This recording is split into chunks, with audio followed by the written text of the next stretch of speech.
On apprend les bases tous ensemble jusqu'à devenir de vrais GOAT du dessin et cette fois-ci je pense que j'ai fait une masterclass. Ah oui, j'avais pas précisé mais c'était à Disneyland. Et oui, j'ai profité de mon voyage là-bas pour faire du dessin d'observation. Apparemment c'est l'un des meilleurs exercices pour progresser. Du coup, je suis parti sur le magnifique parc principal à la recherche de 3 sujets intéressants à dessiner. Pour le premier, on s'arrête à Discoveryland et son style rétro-futuriste incroyable.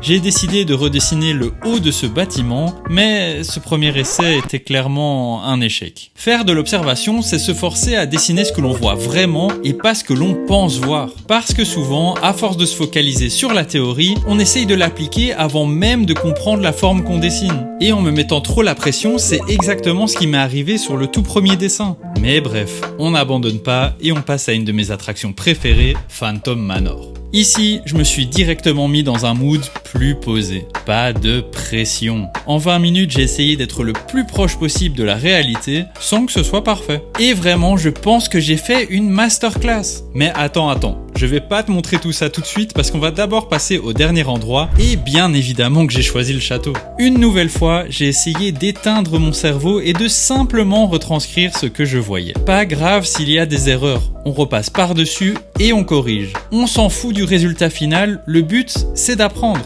Et franchement, ça fonctionne.